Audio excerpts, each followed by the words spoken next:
Hi loves, my door just went, the doorbell, and I got a flower delivery. How fab, they're off my mother. Well, my mother and my father, but I don't know if like your parents are the same, but my mother will write like off cards and Christmas presents, there's off the both of them, and then my father's always like, what did you get her? What is it? What did we get her? My mother just does it all. So it's technically off both of them, but obviously my mother picked them. Sorry, I know this is super annoying if you're not watching on YouTube, but I mean, they're still in the box. I haven't got time to take them out yet, but how lush. So hope you've all had a good week. I feel like every week I start this podcast, I'm like, it's been a good week, it's been a bad week. I know last week I was like, apparently Mercury's coming in retrograde. Well, it's in retrograde. I saw a video yesterday saying Mercury is in retrograde and then it comes out on April 20th and then retrograde goes into something else. I didn't even play the old video. I was like, I cannot deal with any more retrogrades. Because I don't know about you, but for me and the gals this week in the group chat, the vibes have been a little bit rocky. It's been a bit up and down. However, I did see this thing. I saw it on TikTok, obviously, my biggest source of information. But I think Grace Beverly shared it originally. But I saw it and I thought it was really helpful, so I want to share. So basically, it's a checklist to work out why you currently feel like shit. It might not always be because the planets are aligning differently for you. So here's the checklist anyway. Have I worked out? Have I done something completely self-care focused? A bath, reading, red light mask, etc. Have I been outside, not for the purposes of work? Have I worked unexpectedly late more than 2 days? Have there been things out of my control that have gone wrong? Have I seen my friends? Am I in my luteal phase? I'm not going to lie, I don't know what that is. I will Google it after. Do I now realise that I don't actually hate my life? So you're basically meant to run through this checklist and then be like, okay, maybe this is why I feel rubbish and it's not just me.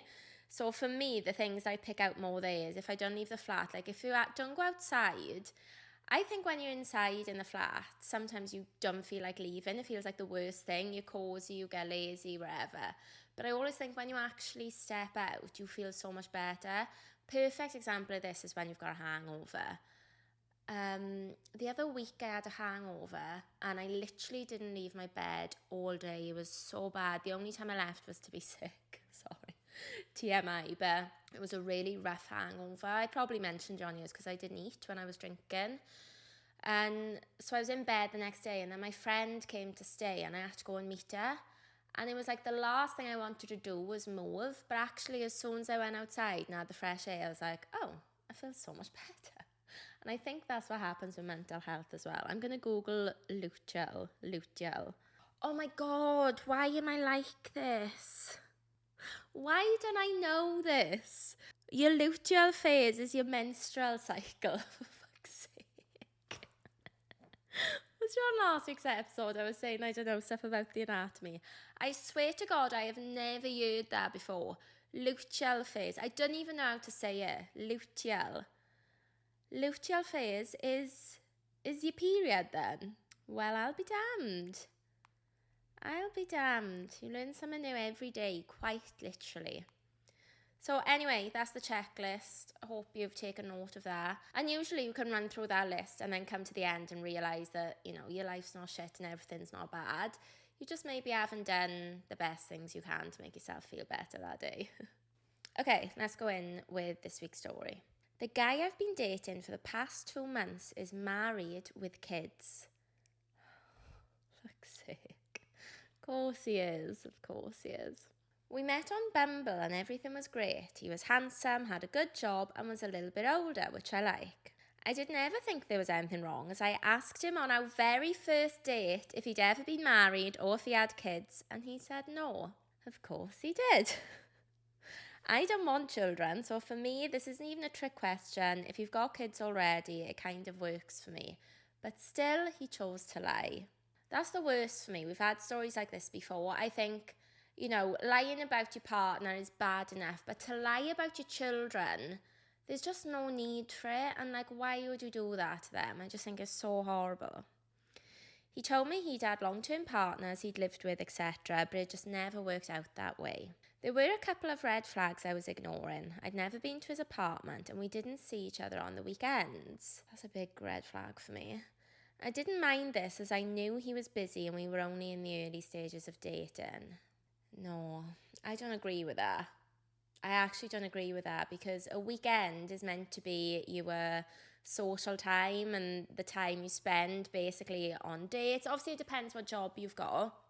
Like if you work in hospitality or something, then it's a bit different. But, which to be fair, I don't know what this guy does, but but I think the weekend is the time that you go out, especially when you first start dating somebody, because, well, I don't know, when I first started dating somebody, when I was young, I never wanted to give up my weekend because I used to go out every weekend and like that was my priority, was partying. But now I'm older, I would always opt for a Thursday to a Saturday for a date because your gal just can't do the hangovers. And like if you have a sleepover with the person that you go on a date with, it helps to not have to get up early for work, you know? So weekends all the way. I did question why I never saw his apartment and joked if he had a wife and kids he was hiding from me, but he just laughed it off. Oh no. The apartment thing is a red flag to me, but not that much, because if you don't go to their apartment, then it kind of saves you on travel time. I don't think I would be that bothered by it. I did date one guy actually. Now I'm thinking about it. I have dated a guy that I never saw his apartment, but we never dated like seriously. Let's hope he wasn't married. No, he wasn't. He had just moved out. Oh my god. So easily done though. I don't know. I'm not even going to delve into that because that'll make me sick. He didn't. He was a good guy. A few weeks ago was my birthday and we had a nice date planned. However, he cancelled it 2 days before and blamed his schedule. He travelled a lot for work. He wanted to talk it over on the phone, but I told him I didn't want to be upset on my birthday, so I'd speak to him the following week after all my plans. He never wished me happy birthday on the day, and a week goes by with nothing. I texted him to check if he was waiting for me to reach out or not. He said he was still abroad for work and he'd call me next week. A whole week later. Oh my word, no. This is the other thing. If you're dating somebody, if you can go a week without speaking to them, to me, that's never going to be anything serious. That straight away says to me that it can't work out to something serious. Because if you want to actually date somebody, keeping in touch is like one of the most important things, and like having contact throughout, because then you build the relationship and stuff, don't you? Like if you're not speaking to them for weeks on end, where are you, a pen pal? Quicker to have a response from a pigeon with a little note on his ankle. At this point I was so anxious and my mind was running crazy. Has someone died? Does he have to move away? Has he met someone else? Finally, after me continuing to tell him how uncomfortable I was, he called and told me everything. He said he was married, has 2 children, and is going through a really messy divorce right now. No. We have been here before. They are never getting divorced. If somebody's married, they are married. He has the kids on the weekend, so that's why he can't see me. He apologised and said he wasn't ready to share that private part of his life yet. That private part, he has 2 kids. Exclamation. Yeah, that's not really your private life. That's basically your life. Like your private life is maybe, I don't know, on a Friday night, I like to go and play chess and I'm maybe a bit embarrassed about that. Or on a Saturday, I like to go to a kink show, something like that, you know? Your kids isn't private. Your kids is just your life. Like you're a dad. That is part of you. That's part of your identity. Not something you can just choose to keep private. Again, I get it, like if you're on a first or second date, because some people I know have got kids that don't want to say straight away because they get judged and whatever. I completely get that. But when you're actually dating someone, come on. He also told me he lost his job and had to get a new one when the whole time he was lying, saying he'd been at his company for over 15 years. I obviously haven't spoken to him since. The worst thing is that he gets to go on living his life now, carry on traumatising people, and no one will ever know. I'm so glad I found out 3 months in before it got super serious, but wow, what a shitty situation. Oh my word. Yeah, that is not good. And so true because, well, I don't know actually about nobody finding out. It depends what type of person you are, because a certain type of woman might go ham on the FBI skills there and find his wife and tell her. Like, there are definitely some people that will not be allowed to get away with that. But obviously, in this instant, he is just walking away, and his wife might never know. Well, I think she's bound to know eventually. I think, like, if somebody, he's obviously having an affair there, and he'll probably do it again if he's on Bumble. So I think eventually we'll get found out. We'll probably have her story in a couple of weeks. She'll probably see this episode or see this video and be like, that sounds like my husband. And then maybe between us all, we'll be able to track him down. I actually do know that guy's name, so I've kept it out because I like to keep the stories anonymous. But if you think your husband's having an affair and you've got 2 kids, then holler at me. I'll let you know what that guy's name is. Between us, we can do the Lord's work. Oh, I went to the races, didn't I? I went to the Grand National. I did not win a single bet. I only ended up putting one on because I put one on, didn't win, which was great. And then basically when we went in, now I've never been to the races, but it was so busy. I wasn't expecting it to be that rammed. Like, it really was. Every corner of that place was just jam-packed. So we were in a big group of us, and it was really hard to stay together as a group, and it was really hard to find any space. So me and a couple of the girls put our mission to get a good space somewhere. And we were all in a WhatsApp group, and we could see some of the girls were like, oh, we've just managed to get into this area. We've managed to get into VIP. We've managed to get in here. And we were like, how? You need different tickets for that. And they were like, oh, we just walked in. And we were like, right, okay. So we low-key made it our mission to get into an enclosure. And I feel like almost shy admitting this. In case somehow I get caught, as if it's like a felony or something. So we did try a couple. Because let me backtrack a bit, right? We were walking, before we even knew it was possible to sneak in anyway, right? We were walking, and we just went to literally go by like where the track is, and we were in a big group, and 2 of the girls walked in, and then the rest of the group got stopped for tickets, and we were like, oh my god. But obviously the 2 girls got in really easy, so when they came back out, we were like, okay, it is possible to get back in, maybe if you're in smaller groups. And then obviously when the group split up and we were getting those messages, we were like, okay, we have to get in somewhere. So we tried like 3 or 4 times, and they were like, tickets, girls. And we were like, oh, do you need tickets for you? Oh gosh, okay, didn't know, sorry, my bad. Kept walking round. And then we were literally saying, I said to the girls, I was like, we are not standing outside you, and some people have got in. We were like, if we'd known that you needed different tickets to get into, basically we could actually see the track, we would have done that, but we literally didn't know. And because we were on a hen group, we just got the same type of tickets as everyone else. So it was too late to add any tickets on. So I was like, we're not spending our race day. It's my first time at the Grand National. I was like, we are not spending it standing outside. I said, we will get in. You know what I'm like? Positive affirmations. I was like, we will get in there. It's just a matter of time. And then we literally walked around. We said, right, let's try this one. And I walked in, I was in front, and I saw this couple walk ahead of me. And I was like, this is my chance. I'm going in on the left of them. I'm going in on the underside, wherever. And I am getting in there. So I walked in, head up. I didn't even get stopped. I absolutely bossed it. I walked in as if I belonged in the Queen Mother's enclosure or grandstand, whatever it was called.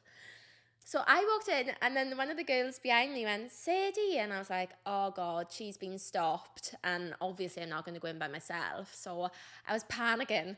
I was like, oh my God, what do I say? I'm panicking, I'm going to lose my job. I was panicked. So I looked back. No. One of the girls, the boss babe that she is, got stopped. And rather than stopping and saying like, oh, sorry, no, I am got a wristband, she called me and kept walking. She walked straight on. I could not believe the balls, the goals, the gumption on her. Like, I wouldn't, if somebody had called me, I would have crumbled, I think. I would have been like, oh my God, just panicked. So she just called behind me. She said, I'm coming with you. I said, okay. And she was like, I've been stopped. He's called for me on the radio. The guy went on his radio and was like, blue coat coming in, no wristband. Like, literally, like we were wanted in the Grand National. So she raced in behind me. She was like, keep walking, keep walking, keep walking. Then one of the other girls came in. I think she was a K because obviously the guard was distracted. And we walked in and we were like, let's head out and disperse into the crowd. I was in a bright red jumpsuit. I was like, they're going to know me. Christina was in blue and he was literally on the thing. But then, of course, when we went out, everyone was in colours and we were like, there's just no way. So we kept walking to the furthest point and then we ended up on the finish line, guys. We were on the finish line for the Grand National. And then because we had such a good spot and because we were hiding, so we didn't have wristbands, we were like, we cannot move from here, only one at a time to go and get a bottle of Prosecco. So I never got to put on another bet, but I'm kind of glad because my friend put a bet on and she lost on all three that she did. And the horses that I was going to bet on, one of them lost his rider. So I'm glad I didn't waste like 50 quid and I only wasted 10. But it was so fun, and that is a top tip. Please keep it to yourself because I don't want my face being posted over Grand National places in case I go again. But it is easy enough if you're determined and you've got a good group of people. It is possible to sneak into those places and end up in a really good area. We had prime view of everything. Although, if you've seen on TikTok, then you'll know this because I've been posting it on there. I was having a picture taken, obviously. It was a lovely day at the races. I was simply enjoying my day. I was stood there having an outfit picture, glass of Prosecco in my hand, loving life.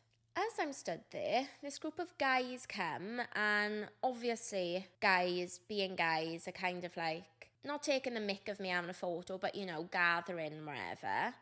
One of them runs up to me. I can't even believe he did it.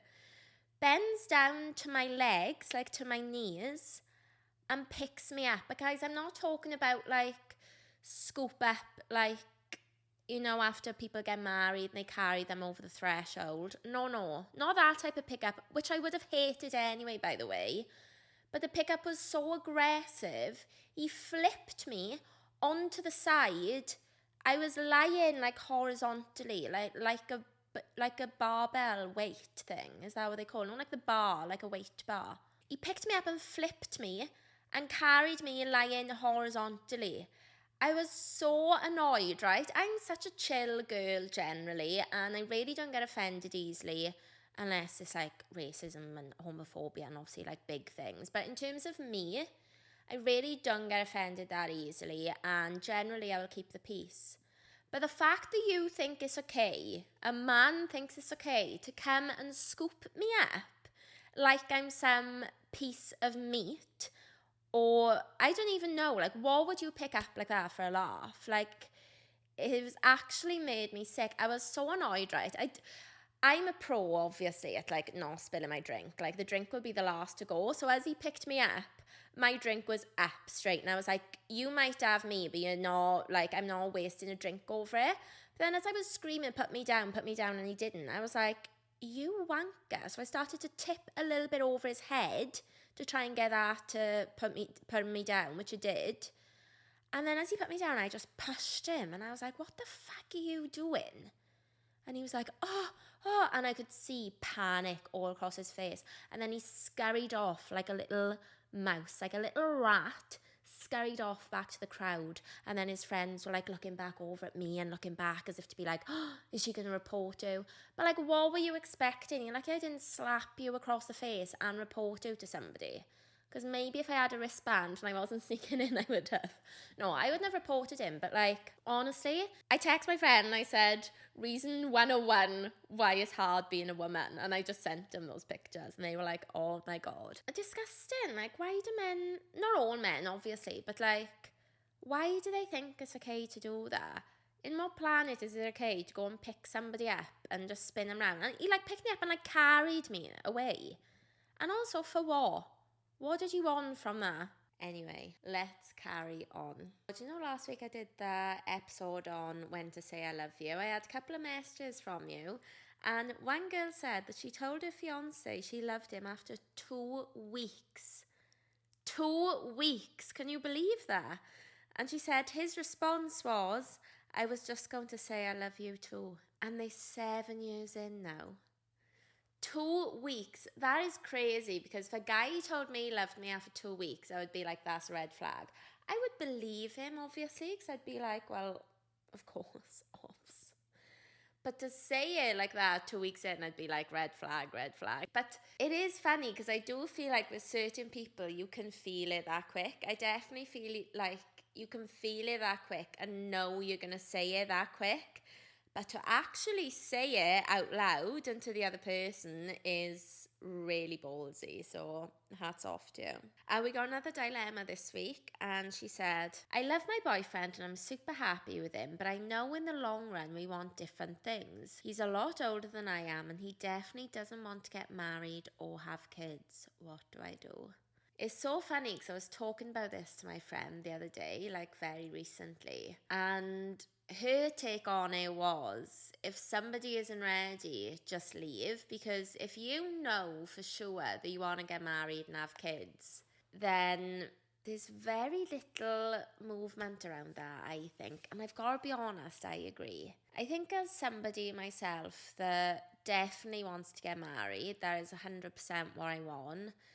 And I'm like 80% sure I want kids. Obviously, I'm always a little bit, does anyone ever really know? Because obviously it's such a big life transformation. So I feel like everyone always with kids is like, it's a little bit, different. But I do think I want kids. But marriage, 100%. And if I go with somebody and they said they definitely didn't want to get married, I would almost feel stupid. Like if I'd met someone and I thought, oh my God, you are everything that I want and our connection is so amazing, I would almost feel stupid giving that up just for what? Just to get married, which like in the grand scheme of things means nothing. Like it's a piece of paper, people get divorced, it's bloody 50k on a wedding.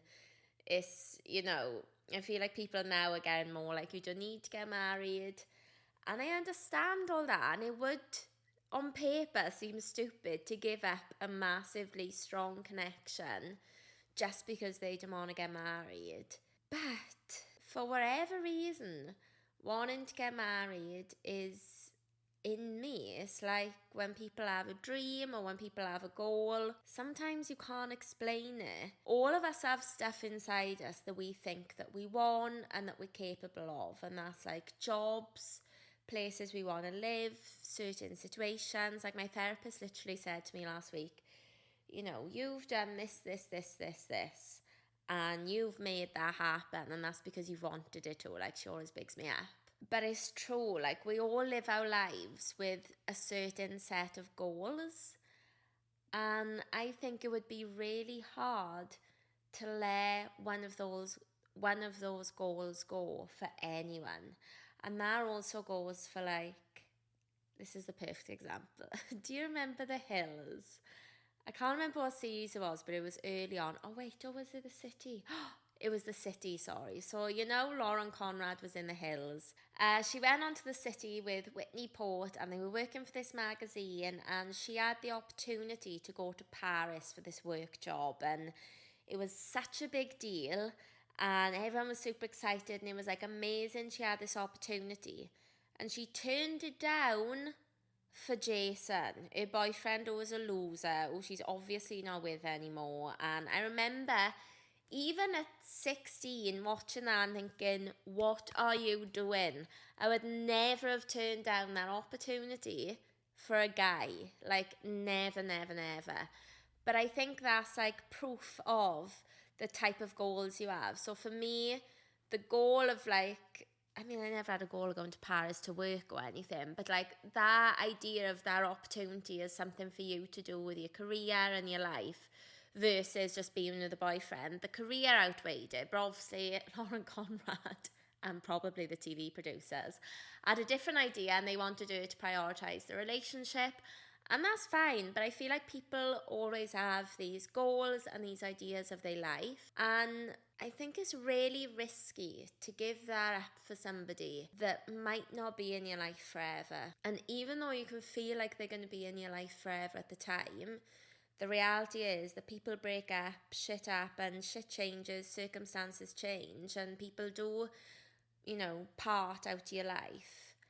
And I just think, imagine you gave up something. Like, imagine you said now, right, he doesn't want to get married and I love him so much and this connection is so special that I'm going to put my goal and dream or values aside just to be with this person, and then you break up. That's one thing, and I think you would kick yourself. Also, you could end up with that person and end up resenting them. And I think this is especially true with kids, because a marriage, like, when you get married to somebody, the relationship doesn't change, does it? You have the wedding and that's a big deal. And I guess if you were worried about something like security when you get married, it brings you security. But like, I actually don't think the relationship changes when you get married. Whereas kids change your life. So imagine saying, like, I really want kids, and then your partner not wanting kids, and you saying, okay, I love you, so I'm going to leave it.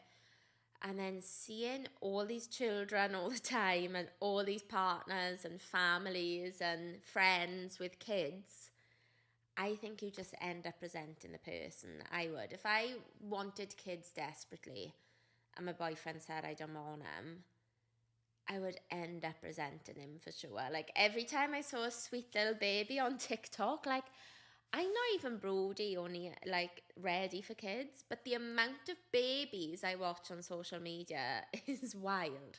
If ever I see a baby sat in a high chair eating with his hands, I'm like, locked and loaded.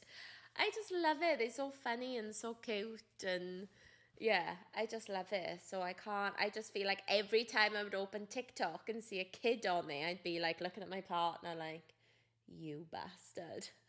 You were stopping me from feeling this joy. So I think it's really hard. For me, I just don't think you should. Oh my God, you wouldn't believe what I saw this week. So somebody put into Google the words womanly and manly, and then they clicked on synonyms to see the differences and what synonyms were available for women and men. For manly, the synonyms are brave, courageous, bold, valiant, fearless, macho, daring, lion-hearted, heroic, gallant, chivalrous, swashbuckling.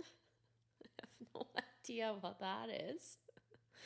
Adventurous, stout, doughty, I don't even know how to say some of these words, spunky, determined, and the opposites are cowardly and weak. So some real good adjectives there. Like, who doesn't want to be described as brave and courageous and bold? Really good ones. The synonyms for womanly are voluptuous, curvaceous, shapely, ample, opulent, full-figured, well-formed, well-proportioned, buxom, full-bosomed or bosomed, lush, luscious, curvy, busty and thick. And the opposite is boyish.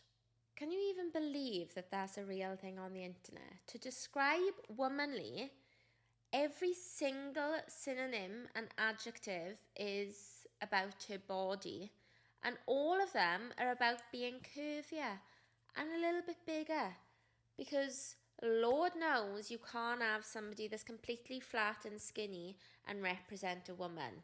But at the same time, you can't have somebody that's considered large or overweight. It's literally the Barbie movie. If there was ever a need for the Barbie movie to be written, it was those two Google searches. I'm actually outraged at that, and I'm not going to bring the big feminine political energy to the podcast because we just want to keep it lighthearted on Tuesday. But what the fuck? What the fuck? I can think of plenty of other nice things to describe women as. Kind, thoughtful, good listeners, multitaskers, feel all their emotions, good talkers, good communicators. Like, there's so many nicer things you can describe a woman as, and yeah, that was really bad. Okay, and I just want to end on this thread that I found this week that I thought was really good, and it's basically asking, is it a red flag or is it, number one, an insecurity from a past relationship? This is vital. I listened to a podcast the other day with Esther Perel, and she does like therapy sessions. So she's a therapist, and she basically like films or records wherever part of a session and a problem. And this girl had been cheated on by her ex, and she was really worried her boyfriend would do the same. So basically her ex cheated on her with his ex, and then her current partner was really good friends with his ex. So she was like, history is just repeating itself here. And obviously, because of what happened in her past relationship, she had loads of issues around this new one. And she kept saying, like, I believe that it's fine. I believe that they haven't got a secret relationship. I believe it's completely platonic. But I just can't let these insecurities go. And she ended up breaking up with him. So they've literally broken up. And I'm not going to lie, somebody being really close friends with her ex, that close, I do think is a red flag. She literally said that they were texting every single day and they used to see each other a lot, and she only met her once, and do think that's all red flags. But it is unfair. Like, imagine that was a completely innocent situation and you're judging him just because of what your ex did. Like, it is really unfair, and I do think it's important to check yourself on that type of stuff. The second one is it a red flag or is it an expectation you had but didn't communicate? Absolutely key. You know, everyone tells you like communication is the most important part of a relationship. It's so true, and you can't have like some sort of feeling and expect your partner to know what you're thinking and to know what to do for it. Like, you've literally just got to say to them if something's bothering you. And if they can't fix it, or they don't want to fix it, if they don't want to fix it, then bye-bye, like, fine. If they can't fix it, that's a different situation, but they quite literally might be able to fix it. Like, you might be able to solve it in one clean sweep. Okay, third one. Is it a red flag, or is it your anxiety predicting the worst? I feel triggered. I feel triggered and I feel seen. I feel attacked. Oh my lord. Anxiety is the worst thing possible. Have you seen this like a meme going round, and it says like that when you wake up after having a drink, and it's this guy that comes in the camera and he punches the camera and he's like, wake up, you piece of shit. You did everything wrong last night. You told somebody she was fat. You told your co-worker that you hated her. You're a piece of shit. You can't sleep. Wake up. And it's basically saying that's what anxiety is like. And anxiety after drink is literally like that. You wake up. My friend literally texted me the other week and she was like, I've got anxiety over last night. She'd gone out. She was like, I feel like I was really naughty. And I was like, what do you mean? She was like, I feel like I did something really bad. And I'm like, that is anxiety talking. That's what it does. And anxiety is there for that reason. Like, anxiety is there for if we're ever in a situation where we're in danger. So say you're in the jungle and you see a tiger, or you see like the grass moving and you have anxiety. It's because it's meant to be there. It's our brain being like, warning, look out, there's a tiger in the bushes and you're about to get eaten. I couldn't think of any more realistic thing. But because you've got that in you, the brain needs that. We need anxiety to survive. But sometimes it gets like triggered by different things. So sometimes your boss can email you or your manager and be like, hey, can we have a Zoom call at 5? And you're like, oh my God, shit. I'm getting sacked. I'm the worst employee ever. I'm losing my job. I'm losing my home. My partner's going to dump me. I'm losing my family. I'm going to be on the breadline. I'm literally homeless. Like, anxiety is preparing you for it, but it doesn't need to prepare you for those things. Do you know what I mean? Like, your boyfriend messaging you being like, we need to talk. As anxiety inducing as that is, sometimes it doesn't need that level. You know what I mean? Sometimes you don't need the level of anxiety that your body thinks you do. So it's important to check yourself and think, do you know what? My partner might be completely normal and fine, and it might just be my past that's making me anxious. And last one Is it a red flag or is it them just being human? What I find is it's very easy to think how you feel, and everyone you talk to, 9 times out of 10, your friends, your family members, they're all on your side. So they are all saying to you, you're absolutely right. So for example, you've argued with your boyfriend, he's gone to his mother's for a few days, and you haven't spoken. And you were saying to your friends, he should be ringing me and saying to me, I love you, I want to work on this. But have you done that? Probably not. And it's easy for you to understand why you feel like that. So why is it when you argue with somebody or you're having a fallout or whatever, sometimes it's really hard to remember that they probably feel the same. Like I've had this so many times, and I've got one friend who always checks me on it. And I remember thinking I was being ghosted by this guy, and I was like, he hasn't done this, he hasn't done that. And she was like, but have you ever reached out to him? Have you ever asked him out? Have you ever done this? And I was like, no. And she was like, well, obviously he's going to get a bit sick of that. Like, he is a human too. Like, he's just because he's a boy doesn't mean that he doesn't want you to do certain things. And I get it, like at the start, I do think the ball should be in the boys' court because boys do go after shit. But, you know, when you're in it a little while, I think sometimes you have to be a bit understanding and think, okay, they're going through stuff as well. Same as a friend. Like, if you feel you've been done dirty by a friend, again, it's very easy to be like, they should be doing this, they should be doing that. But you've got to remember that they are going through exactly the same argument as you. Or, you know, they, even if it's nothing to do with you and your friend has just, I don't know, stopped replying to you very often, you haven't spoken to her for a couple of weeks, like, it's really easy to get in your head and think, oh my God, like, they're a dickhead, they obviously don't care, whatever. But sometimes you have just got to remember that they are human and you never know what somebody's going through and how they're dealing with it. Oh, we're on our Oprah vibe tonight then, are we? Anyway, on that note, I'm going to wrap it up. Wow, my stomach just made a really weird noise. I hope you didn't hear that on camera. Thank you so much for listening, for watching. Please remember to subscribe. Please remember to leave me a review. Come and follow me on socials. I'm at LoveWhatLack or at Sadie Maltby. I'm on TikTok. Yeah, please come and follow me, get involved, let me know your stories. Please send them in, or if you've got any dilemmas. If you like an episode, then share it with your friends. And yeah, let's help get the podcast out. Thank you so much, and I'll speak to you next week.